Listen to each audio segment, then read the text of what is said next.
নিঃস্ব অবস্থায় কি দোয়া করতে পারেন একজন মানুষ, এই দোয়াটা শিখে নেন, ইনশাআল্লাহ আপনার জীবনের সমস্ত সংকট কেটে যাবে। আমি নিজে ওই দোয়াটা বেশি বেশি করার চেষ্টা করি।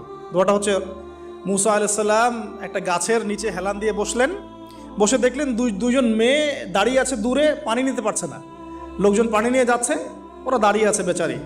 মুসা আলাইহিস সালাম গিয়ে বললেন, কি সমস্যা আপনাদের? এটা নিয়ে আপনারা আবার মেয়েদের সাথে কথা বলার চেষ্টা করেন না, ঠিক আছে?